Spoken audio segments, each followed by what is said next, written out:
আসসালামু আলাইকুম ওয়া রাহমাতুল্লাহি তাআলা ওয়া বারাকাতুহু। ইন্নাল হামদুলিল্লাহ ওয়াস সালাতু ওয়াস সালামু আলা রাসূলিল আমিন ওয়া আলা আলিহি ওয়া সাহবিহি আজমাইন, আম্মা বাদ।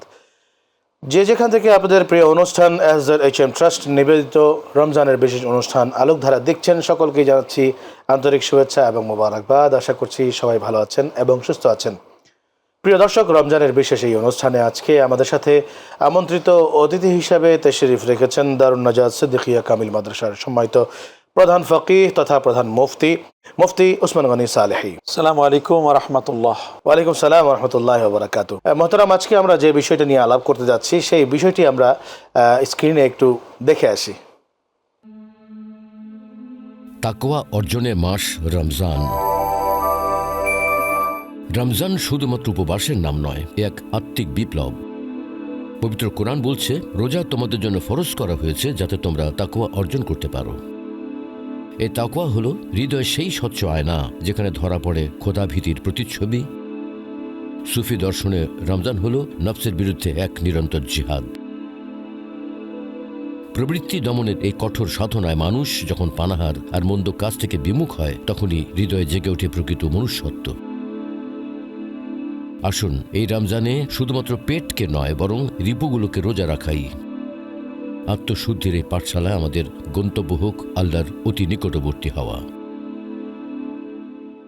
প্রিয় দর্শক, আমরা পেয়ে গিয়েছি আমাদের আজকের অনুষ্ঠানের বিষয়বস্তু। আজকের অনুষ্ঠানের বিষয়বস্তু হচ্ছে রমজান তাকওয়া অর্জনের মাস। তো মোহতারাম, রমজান যেহেতু তাকওয়া অর্জনের মাস, তো এই মাসে সবচেয়ে গুরুত্বপূর্ণ আমল হিসেবে আমরা কোন আমলগুলো করতে পারি? ধন্যবাদ বিজ্ঞ সঞ্চালক। আপনি যথার্থই বলছেন যে রমজান কারিম এটি তাকওয়া অর্জনের মাস। আল্লাহ সুবহানাহু ওয়া তাআলা পবিত্র কোরআন কারিমে ইরশাদ করেন, ইয়া আইয়ুহাল্লাযীনা আমানু কুতিবা আলাইকুমুস সিয়াম কামা কুতিবা আলাল্লাযীনা মিন ক্বাবলিকুম লাআল্লাকুম তাত্তাকুন। আল্লাহ রমাদান কারিম এর সিয়াম সাধনা কেন দিলেন, এর টার্গেট কি, এর মূল উদ্দেশ্য কি, সেটা আল্লাহ পাক রব্বুল আলামিন বলে দিয়েছেন। তার মধ্যে আল্লাহ বলছেন, এটি আমি দান করেছি যাতে করে তোমরা মুত্তাকি হতে পারো। প্রশ্ন হচ্ছে, what is the meaning of তাকওয়া? তাকওয়াটা কি? তাকওয়া হচ্ছে আল ইমতিসালুল আওয়ামির ওয়াল ইজতিনাবু আনিন নাওয়াহি। আল্লাহ সুবহানাহু ওয়া তাআলা যা করতে বলেছেন তা বাস্তবায়ন করা, আর আল্লাহ তাআলা যা নিষেধ করেছেন তা থেকে বিরত থাকা। এটার নামই হচ্ছে মূলত তাকওয়া। তাকওয়া থাকার জায়গা হচ্ছে মূলত কলব। তা কলব, রাসূল আকরাম সাল্লাল্লাহু আলাইহি ওয়াসাল্লাম ইঙ্গিত করে বলছেন, আত-তাকওয়া হা হুনা, আত-তাকওয়া হা হুনা, আত-তাকওয়া হা হুনা, সুম্মা আশারা ইলা সাদরি। নবীজি বারবার বললেন যে তাকওয়া থাকার জায়গা হচ্ছে বাম দুধের 2 আঙ্গুল নিচে কলব। হ্যাঁ, কলব থাকার জায়গাও কিন্তু এখানে সদর। অনেকেই অনেক কথা বলেন যে কলব কোথায় থাকে, কেউ বলছেন কলব মাথায়, কেউ বলছেন কলব হাঁটুতে, কিন্তু না, মাথায়ও নয়, হাঁটুতেও নয়, বরং আল্লাহ বলছেন ফাইন্নাহা লা তা'মাল আবসার ওয়ালাকিন তা'মাল কুলুবুল্লাতী ফিস সুদুর। যে আল্লাহ বলছেন যে মানুষের চোখ অন্ধ হয় না, বরং মানুষের কলবটি অন্ধ হয়ে যায়, আর কলবটা থাকে এখানে সদর, বক্ষে এখানে কলব থাকে। এই পৃথিবীতে আমরা যারা সম্মানিত হতে চাই, মুআজ্জাজ হতে চাই, রেসপেক্টেড হতে চাই, আমরা এই রেসপেক্টেড হওয়ার জন্য কি কি উপকরণ রয়েছে এটা আমরা অনেক সময় জানি না। আল্লাহ সুবহানাহু ওয়া তাআলা বলছেন যে পৃথিবীতে যদি কেউ রেসপেক্টেড হতে চায় তাহলে তার সবচেয়ে গুরুত্বপূর্ণ 3টি উপকরণ। নাম্বার 1, প্রথমটি হচ্ছে ঈমান, আর নাম্বার 2 সেটা হচ্ছে তার ইলম, তার জ্ঞান, আর নাম্বার 3 সেটা হচ্ছে তাকওয়া। আর এই জায়গাটা, এটা মূলত ঈমান থাকার জায়গা, এটা মাসাবিহুল হুদা, এবং এটি হচ্ছে সাধারণত তাকওয়া থাকার জায়গা, এটা মাহাব্বাতের জায়গা, এটা আদাবের জায়গা।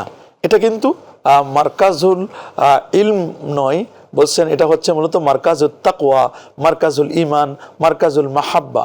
আর এই যে জায়গাটা, এটা হচ্ছে মূলত মানুষের ব্রেইন, এটি হচ্ছে মূলত জেনারেল নলেজ এখানে মেক হয়, এখানে প্রডিউস হয়। এই জায়গাটাতে এটাকে ব্রেইন বলা হয়। এই যে ব্রেইন, এই ব্রেইনটা হচ্ছে মূলত আমার নলেজ একোয়ার হয় এবং এখানে নলেজটা প্রডিউস হয়। তো এই যে ব্রেইনটা, বিজ্ঞানীরা বলছেন যে প্রায় 80 কোটি নিউরন রয়েছে। 80 কোটি নিউরনের তৈরি এই ব্রেইন, প্রায় 3 পাউন্ড 1.5 কেজি ওজনের এই ব্রেইন বা মগজ। তো এখানে 1 নয় 2 নয়, বিজ্ঞানীরা বলেছেন 2.5 পেটাবাইট, দ্যাট মিনস প্রায় 25 লক্ষ জিবি এর স্টোরেজ। তো এখানে কিন্তু সাধারণ নলেজ থাকে, আর যেটি ইলমে মারিফত এটি কিন্তু এখানে থাকে।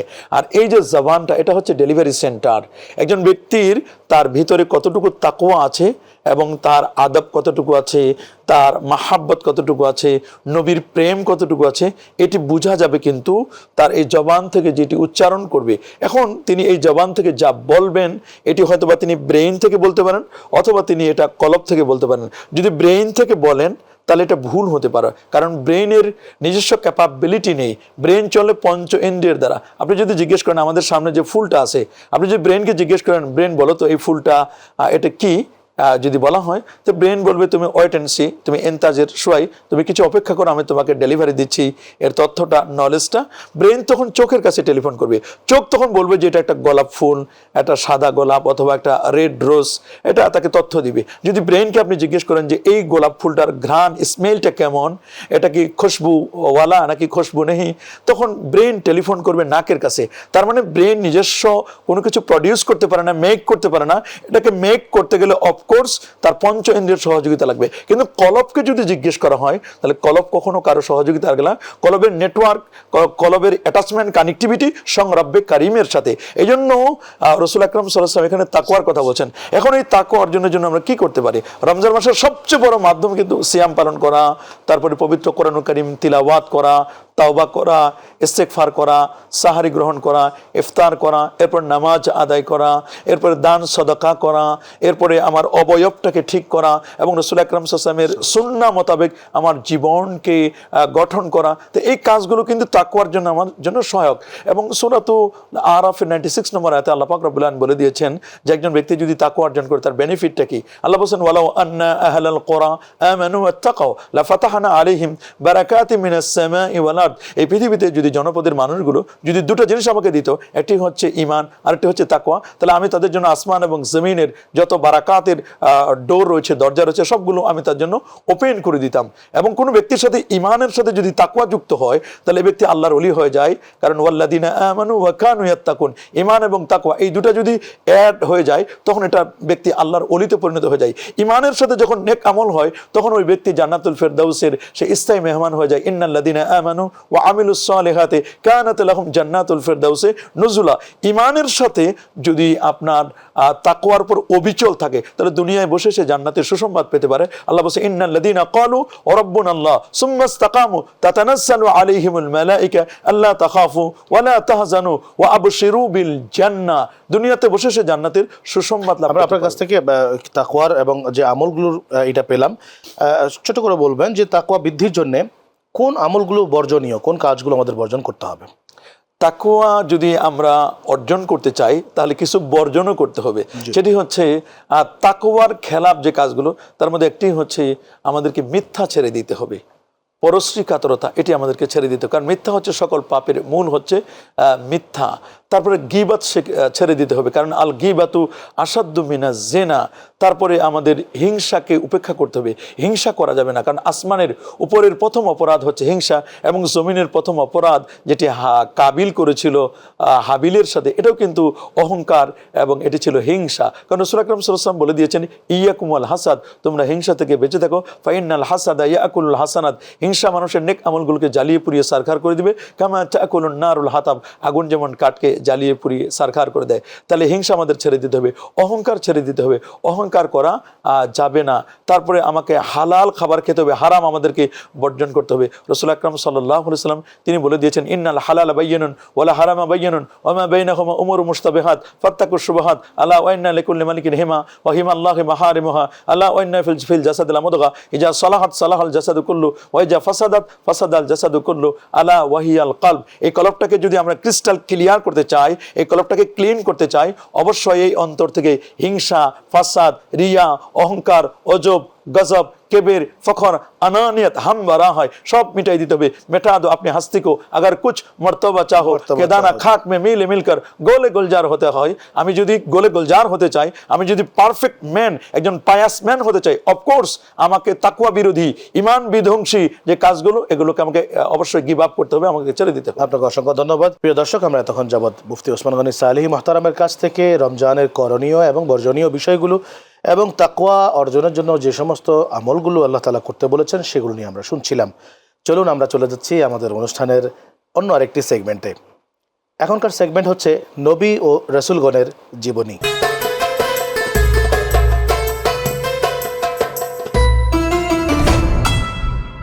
নবী এবং রাসূলদের জীবনীতে আমি আপনার কাছ থেকে আজকে জানতে চাইব আমাদের আদি পিতা, সমস্ত পৃথিবীর যত মানুষ এসছেন সবারই পিতা হযরত বাবা আদম আলাইহিস সালাম সম্পর্কে। ধন্যবাদ আপনাকে। দেখুন, নবী রাসূলদের যে বায়োগ্রাফি, জীবনীটা, এটা কেন আমাদের চর্চা করতে হবে? প্রথমত সূরাতুল হুদের 120 নম্বর আয়াতে আল্লাহ বলেন, ওয়া কুল্লান নাকুসসু আলাইকা মিন আনবাইর রাসূল মা নুসাব্বিতু বিহি ফুয়াদাক। নবীদের বায়োগ্রাফি যদি আমরা আলোচনা করি তাহলে আমাদের ইমানের বৃদ্ধির সহায়ক হবে। কারণ এই ইমানটা যদি আমরা প্রবৃদ্ধি করতে চাই তাহলে অফকোর্স আমাদের নবী এবং রাসূলদের জীবনী আলোচনা করতে হবে। তো নবী এবং রাসূল কতজন? 1,24,000 নবী, তার মধ্যে 315 জন হচ্ছেন রাসূল, এর মধ্যে 5 জন হচ্ছে উলুল আজমি মিনার রাসূল।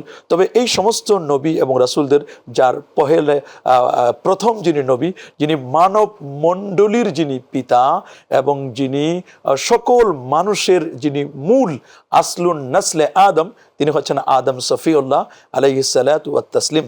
আদম আলাইহিস সালাতু ওয়াস সালাম তিনি এই পৃথিবীতে প্রথম একজন মানব, একজন মহান একজন নবী হিসেবে তিনি পৃথিবীতে প্রেরিত হয়েছেন। আদম আলাইহিস সালাতু ওয়াস সালামের দৈর্ঘ্য কেমন ছিল যদি আমরা বুখারী শরীফকে জিজ্ঞেস করি তাহলে বুখারী শরীফে আমাদেরকে উত্তর দিচ্ছেন, খালাকাল্লাহু আদামা আলা সূরাতিহি ওয়া তুলুহু 60 দিরআন ফালাম্মা খালাকাহু ক্বালা ইযহাব ফাসাল্লিম আলা উলাইকা নাফার। এটি বুখারীর বর্ণনা। আদম আলাইহিস সালাতু ওয়াস সালামের যে পুরো স্ট্রাকচার, এই স্ট্রাকচারটা আল্লাহ কিভাবে বানালেন, তা আমরা দেখব যে সেই স্ট্রাকচার বানাতে গিয়ে কাবজাতাম মিন জামিল, আর যেটি জামে তিরমিজির হাদিস, আল্লাহ পাক রব্বুল আলামিন জিবরিল আমিনকে বললেন যে তুমি গোটা পৃথিবী থেকে যে মাটি আছে সেখান থেকে এক মুষ্টি মাটি তুমি গ্রহণ করো। এই এক মুষ্টি মাটি গ্রহণ করলেন এবং এই মাটিটি ছিল মূলত এঁটেল মাটি। এক মুষ্টি মাটি গ্রহণ করার পরে আল্লাহ সুবহানাহু ওয়া তাআলা 40 দিন পর একটা বৃষ্টি নাজিল করেন, মাটিটা হয়ে গেল তখন এটি দোআঁশ মাটি, দ্যাট মিনস এটা কাদা মাটি হয়ে গেল। এরপরে আল্লাহ পাক রব্বুল এটাকে পুরাইয়া এমনভাবে মিন হামা ইম মাসনুন, একেবারে এটাকে বানায় দিলেন ঠনঠনে, একেবারে টোকা দিলে মাটি, হ্যাঁ ঠনঠনে মাটি, পুরা মাটির মতো হয়ে গেল। এই পুরা মাটিতে আল্লাহ বলেন ফানাফাকতু ফীহি মির রূহি, আমার রূহ সেখানে ফুৎকার করলাম। এরপরে তার পুরো বডি স্ট্রাকচার, এটা আগে যে ইনঅ্যাক্টিভ ছিল এটা অ্যাক্টিভ হয়ে গেল, ভিতরে নূরে মনোয়ার হয়ে গেল। এই যে আদম আলাইহিস সালামের 60 হাত লম্বা এই যে দেহটি এবং 7.5 হাত প্রস্থ, এটা আল্লাহ পাক রব্বুল আলামিন সৃষ্টি করলেন। এবং এই আল্লাহ পাক রব্বুল আলামিন সৃষ্টি করার পরে তাকে এমন কতগুলো নলেজ, জ্ঞান আল্লাহ পাক রব্বুল আলামিন তাকে দান করলেন এবং তাকে একটা সেমিনারের মধ্যে তাকে উপস্থাপন করা হলো, তাকে অভিষেক করা হলো। এবং আরেক পাশে আল্লাহ সুবহানাহু ওয়া তাআলা মালাইকা যারা ফেরেশতা তাদেরকে আল্লাহ পাক রব্বুল আলামিন রেখে দিয়েছেন। আল্লাহ পাক রব্বুল আলামিনের যে তিনি যে একটা সিদ্ধান্ত নিয়েছেন যে আমি পৃথিবীতে ইন্নী জাইলুন ফিল আরদি খলিফা, আমি আমার রিপ্রেজেন্টেটিভ তৈরি করব, এটা ফেরেশতাদের কাছে শেয়ার করলেন। ফেরেশতারা বলল যে ঠিক আছে, আপনি তো এর আগেও বানিয়েছিলেন জিন জাতিকে, আদম আলাইহিস সালামের আগেই, তারা তো ইউসাব্বিহু বিহামদিকা নাহনু নুসাব্বিহু বিহামদিকা ওয়া নুকাদ্দিসু লাক, আমরা তো আপনার তাসবিহ পাঠ করতেছি এবং আপনার গুণকীর্তন করছি, সব কিছু করছি, কিন্তু জিন জাতি এরা তো জমিনের মধ্যে ফিতনা ফাসাদ সৃষ্টি করেছিল, রক্তপাত করেছিল, আপনি কি এমন কোনো একটি জাতি আবার নতুন করে সৃষ্টি করতে চাচ্ছেন কিনা? আল্লাহ বলছেন না, এটা না, বরং আমি আমার রিপ্রেজেন্টেটিভ বানাতে চাচ্ছি। আদম আলাইহিস সালামের কথা বললেন এবং আদম আলাইহিস সালামকে তারা দেখলো এবং তাদের নলেজের পরীক্ষা হলো, কিছু সেগমেন্ট তাদেরকে জানায় দেওয়া হলো, এই বিষয়গুলো ফেরেশতাদেরকেও জানায় দেওয়া হলো, আদম আলাইহিস সালামকে জানায় দেওয়া হলো। পরবর্তীতে আল্লাহ পাক রব্বুল বলেন আম্বিউনি বিআসমা হাউলা, তোমরা এগুলোর নাম বলো দেখি। কিন্তু ফেরেশতারা বলতে পারলো না। এক পর্যায়ে আদম আলাইহিস সালাম প্রত্যেকটির নাম যখন বলে দিলেন, তখন পৃথিবীর নিয়ম হচ্ছে যে পৃথিবীতে কেউ রেসপেক্টেড হতে গেলে তার তো ইলম লাগবে, জ্ঞান লাগবে। তাই যিনি জ্ঞানী তিনি তো সম্মানিত, রেসপেক্টেড, সুতরাং তাকে তোমরা তাহিয়া অভিবাদনের জন্য, তাকে রেসপেক্ট করার জন্য তোমরা সাজদা করো। সমস্ত ফেরেশতারা সাজদা করলো, কিন্তু সাজদা করে নাই মুআল্লিমুল মালায়েক হিসেবে খ্যাত মিস্টার ইবলিস। এবং ইবলিস যে সাজদা করলো না, সে যে বেয়াদবি করলো, এই বেয়াদবির প্রতিফল মারদুদ, সে অভিশপ্ত হলো। কারণ ইবলিসের কিন্তু নলেজ কম ছিল না, অনেক জ্ঞান ছিল ইবলিসের, ফেরেশতাদের টিচার ছিল। আবার তার কিন্তু আমল, তার ইবাদত কিন্তু কম ছিল না, অনেক বেশি ইবাদত ছিল। কারণ পৃথিবীতে এমন এক বিগত জায়গা বাকি নেই যেখানে মিস্টার ইবলিস সাজদা করে নাই বা ইবাদতে আত্মনিয়োগ করে নাই, সব করেছে। কিন্তু বাট একটা জিনিসের অভাব ছিল, সেটা হচ্ছে আদব। আল্লাহর ওলি যারা পীর মাশায়েখ, তারা মূলত আমাদেরকে আদবের বিষয়টিকে কিন্তু গুরুত্ব দেয়। আর তরিকু কুল্লুহু আদব, তরিকার সবটুকুনই হচ্ছে আদব। আদম আলাইহিস সালামকে আল্লাহ যখন সৃষ্টি করলেন, সৃষ্টি করার পরে আল্লাহ পাক রব্বুল আলামিন তাকে আল্লাহ পাক রব্বুল আলামিন জান্নাতে আল্লাহ পাক রব্বুল আলামিন রেখে দিলেন, এবং জান্নাতে যখন আদম আলাইহিস সালাম গেলেন এবং তাকে আল্লাহ মঞ্জুরি দিয়ে দিলেন, ইয়া আদম উসকুন আনতা ওয়া যাওজুকাল জান্নাহ ওয়া কুলা মিনহা রাগাদা হাইসু শি'তুমা ওয়া লা তাকরাবা হাযিহিশ শাজারা ফাতাকুনা মিনাজ জালিমিন। সেখানে আদম আলাইহিস সালামকে রাখলেন, কিন্তু আদম আলাইহিস সালাম একা তো তার ভালো লাগছে না। আল্লাহ পাক রব্বুল আলামিন তার বাম পাজরের হাড় থেকে একটা জীবন্ত মানুষ থেকে আরেকটা জীবন্ত মানুষ, হাইয়ুন থেকে, আদম থেকে একটা হাইয়ুন থেকে হাওয়া, এরকম আল্লাহ পাক রব্বুল আলামিন হাওয়াকে বানালেন। এবং সেই জায়গা থেকে আস্তে আস্তে মানব সমাজের বিস্তার। আদমকে আল্লাহ তাআলা পাঠিয়ে দিলেন শ্রীলঙ্কায়, এবং হাওয়াকে পাঠিয়ে দিলেন জেদ্দায়, এবং পরবর্তীতে তাদের আরাফার ময়দানে একসাথে একত্রিত হলেন, এবং পরবর্তীতে তাদের পৃথিবীতে নসল, মূলত বংশ বিস্তার শুরু হলো। একসাথে 130 জোড়া সন্তান জন্ম দিয়েছিলেন। এইভাবে করে কিন্তু আমরা পৃথিবীতে এইভাবে আসলাম। আপনাকে অসংখ্য ধন্যবাদ। আপনি আসলে খুব অল্প সময়ের ভিতরে হযরত আদম আলাইহিস সালামের সৃষ্টি থেকে শুরু করে হযরত হাওয়া আলাইহিস সালামের পৃথিবীতে পৌঁছা পর্যন্ত এবং মানব সমাজের বিস্তৃতি পর্যন্ত অত্যন্ত সুন্দর করে বলে দিয়েছেন, সেজন্য আপনাকে অসংখ্য ধন্যবাদ। দর্শক, আমরা আমাদের অনুষ্ঠানের তৃতীয় সেগমেন্ট তথা রমজান জিজ্ঞাসায় আমরা চলে যাচ্ছি।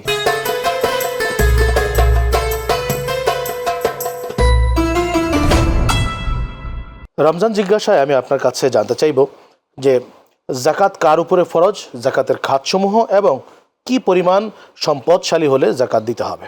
ধন্যবাদ আপনাকে। দেখুন, যাকাত ফরজ হওয়ার জন্য ফার্স্ট কন্ডিশন সেটা হচ্ছে থেকে অফকোর্স মুসলিম হতে হবে।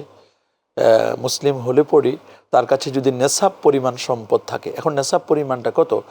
কারো কাছে যদি 52.5 ভরি রৌপ্য এবং 7.5 ভরি স্বর্ণ বা তার সম পরিমাণ মূল্য যদি তার কাছে 1 বছর স্টে করে, 1 বছর হাউলানুল হাউল, 1 বছর তার কাছে থাকে, তার প্রয়োজনীয় আসবাবপত্র এগুলোকে বাদ দিয়ে, তাহলে তারপর শতকরা 2.5 টাকা হারে 1025 টাকা হারে তারপর যাকাত ফরজ হবে। এটি তার কাছে থাকতে পারে, মাল উত্তেজারা ব্যবসার সম্পদ থাকতে পারে, নিজের কাছে না থাকলে এটা ব্যাংকেও থাকতে পারে, যদি ব্যাংকেও থাকে, অথবা অন্যের কাছে যদি এটা থাকে এবং এটি যদি পরবর্তীতে পাওয়ার সমূহ সম্ভাবনা থাকে, তাহলে সেটাকে ধরে তিনি যাকাত আদায় করবেন।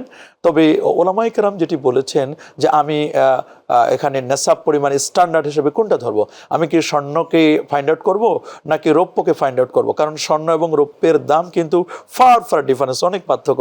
যেখানে স্বর্ণ প্রায় 2.5 থেকে 3 লক্ষ টাকা ভরি, আর সেখানে রৌপ্য প্রায় 4.5 থেকে 5,000 টাকা ভরি, অনেক তো পার্থক্য হয়ে যায়। তা আমরা যদি এখন দেখি, একসময় তো এটা সেম টু সেম ছিল, যে কারণে স্বর্ণ রৌপ্যকে একসাথে করা হয়েছে। স্বর্ণ 7.5 ভরি স্বর্ণ এবং 52.5 ভরি রৌপ্য। এখন কিন্তু অনেক পার্থক্য হওয়ার কারণে ওলামায়ে কেরাম বলছেন যে রৌপ্যটাকে স্ট্যান্ডার্ড ধরে, যাতে করে গরিব দুঃখী আনফাউলিল ফুকারা, গরিবদের উপকার হয়, আমরা রৌপ্যটাকে কিন্তু স্ট্যান্ডার্ড ধরে আমরা যাকাত দেওয়ার চেষ্টা করব। আপনাকে অসংখ্য ধন্যবাদ। প্রিয় দর্শক, আমরা আমাদের অনুষ্ঠানের এ পর্যায়ে চলে যাচ্ছি সর্বশেষ সেগমেন্ট, স্পেশাল সেগমেন্ট, আর তা হচ্ছে সোশ্যাল মিডিয়া কর্তৃক প্রাপ্ত বিভিন্ন প্রশ্ন আমাদের কাছে আসে। সেই সমস্ত প্রশ্ন নিয়ে আমাদের এবারের পর্ব রুহের আয়না।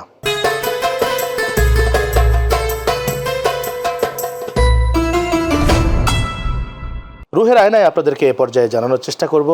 আপনারা জানেন যে এই অনুষ্ঠান টেলিভিশনের সাথে সাথে আমাদের পেজ শাহানশাহ সৈয়দ জিয়াউল হক মাইজ ভান্ডারী ট্রাস্ট, এই পেজটিতেও প্রচারিত হয়ে থাকে, এবং আপনারা সেই পেজে অনেক কমেন্ট, অনেক প্রশ্ন করে থাকেন।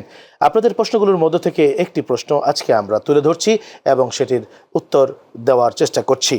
আজকে এক ভাই প্রশ্ন করেছেন যে পবিত্র রমজান মাসে পেটকে উপোস রাখছি, কিন্তু রিপুগুলোকে উপোস রেখে বিদায় করার উপায় কি?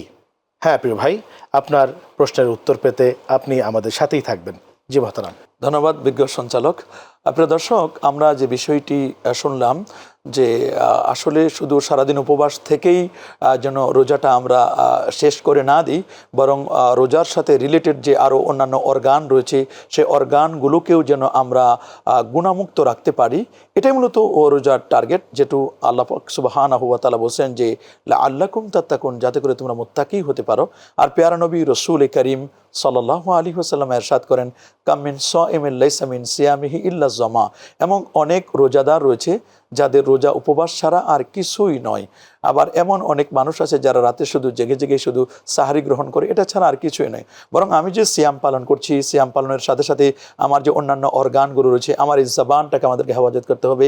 এই জবানটা যেন গিবত না করে, কারো শেকায়ত না করে। কারণ পেয়ারা নবী বলছেন, মাইয়াদ মাল্লি মা বাইনা লিহিয়াইহি ওয়া মা বাইনা রিজলাইহি আদমান লাহুল জান্নাহ। যে ব্যক্তি দুই চোয়ালের মাঝখানে এই জবানটা আমাকে জামিন দিবে, আমি রাসূল তার জন্য জান্নাতের জামিনদার হব। আমরা পুরো দেহটাকে জেনামুক্ত রাখবো। চোখের জেনা হচ্ছে পর নারীর দিকে দেখা, যাতে করে আমার চোখটাকে কন্ট্রোল রাখতে পারি। আর হাতের জেনা হচ্ছে এই হাত দিয়ে পর নারীকে স্পর্শ করা, এটা যেন আমি বেঁচে থাকতে পারি। আর পায়ের জেনা হচ্ছে আমি যেন পা দ্বারা কোনো পর নারীর দিকে যেন না যাই, অন্যায়ের কাজে যেন আমি পাটা না বাড়াই। এই জন্য অফকোর্স আমার পাটাকে ঠিক রাখতে হবে। এবং আমার অঙ্গ প্রত্যঙ্গগুলো, আমার দেহে যে ব্লাড সার্কুলেশন হচ্ছে, এই ব্লাড সার্কুলেশনটা অফকোর্স এটা যেন লিগাল ফুড দ্বারা যেন হয়। আমি যেন অন্যায় না করি, জুলুম না করি, নির্যাতন না করি, নিপীড়ন না করি, এবং অবৈধ উপায়ে সুদ ঘুষের মাধ্যমে আমি যেন কোনো অর্থ যেন উপার্জন না করি। এই বিষয়টিও আমাদেরকে খেয়াল করতে হবে। এটাই হচ্ছে মূলত রোজার মূল স্পিরিট, এবং এটাই হচ্ছে মূলত তাকওয়া। আর এই তাকওয়াটাই মূলত হচ্ছে, আল্লাহ নবী বলে দিয়েছেন যে তাকওয়াটাই হচ্ছে রোজার মূল উদ্দেশ্য, এবং এটা আল্লাহরও কথা। রাসূল বলছেন যে কে তোমাদের তালুকদার, কে জমিদার, কে কোন বংশের, কে কোন তোমরা পজিশন নিয়ে আসো, সেটা দেখবার বিষয় নয়। ইন্না আকরামাকুম ইনদাল্লাহি আতকাকুম, তোমাদের মধ্যে সবচেয়ে দামি তিনি যিনি যত বড় মুত্তাকি। আর পুরো 3.5 হাত বডির মধ্যে সবচেয়ে 3টা অর্গান গুরুত্বপূর্ণ, একটা হচ্ছে ব্রেন, একটা হচ্ছে জবান, আর একটা হচ্ছে কলব। তবে এই কলবটা হচ্ছে মূলত মূল টার্গেট। কলব যদি কারো ঠিক থাকে তাহলে তার পুরো দেহটাই কিন্তু ঠিক থাকবে। এই জন্য শয়তান চিনে যে কলব হচ্ছে মানব দেহের রাজধানী, আর শয়তানও জাসিমুন আলা কালবি ইবনে আদম। এই জন্য শয়তান কিন্তু রাজধানী দখল করছে। রাজধানী যার দখলে, পুরো দেশ তার দখলে। শয়তানকে আমাদেরকে দূরভীত করে প্রকৃত সিয়াম সাধনার যে মূল স্পিড, সেটা আমাদেরকে অ্যাচিভ করতে হবে। আল্লাহ কবুল করুন, মঞ্জুর করুন। আপনাকে অসংখ্য ধন্যবাদ। আজকের এই অনুষ্ঠানে আপনি অত্যন্ত গুরুত্ব সহকারে তাকওয়া অর্জন কি করে করতে হবে এবং তাকওয়া বৃদ্ধির জন্য কোন কোন আমলগুলো বর্জনীয়, সেই সাথে নবীজির হযরত বাবা আদম আলাইহিস সালামের জীবনী আপনি বলেছেন, এবং জাকাতের বিভিন্ন খাত, জাকাতের উপায় এবং জাকাত কাদের করতে হবে সেগুলো আপনি অত্যন্ত সুন্দর করে স্বল্প সময়ে উল্লেখ করেছেন। প্রিয় দর্শক, আমরা এতক্ষণ যাবত মুফতি ওসমান গনি সালেহীর কাছ থেকে শুনলাম আজকের আলোচ্য বিষয়ের উপরে বিভিন্ন প্রশ্নের জবাবগুলো। আমরা আশা করব অবশ্যই এই পবিত্র রমজান মাসে তাকওয়া অর্জনের পাশাপাশি আমরা যেন অর্থনৈতিক ইবাদতেও প্রত্যেকেই স্ব জায়গা থেকে সচেষ্ট হই, এবং সেই সাথে মহান রব্বে করিম রাউফুর রহিমের রেজামন্দি হাসিলের জন্যে আল্লাহর হাবিব সাল্লাল্লাহু আলাইহি ওয়াসাল্লামের দেখানো পন্থা মোতাবেক আমরা আমাদের প্রত্যেকটি ইবাদতকে সুন্দর করে সাজাই। আল্লাহ তাআলা আমাদের সকলকে সেই তৌফিক এনায়েত করুন, আমিন। ওয়াসসালামু আলাইকুম ওয়া রাহমাতুল্লাহি ওয়া বারাকাতুহু।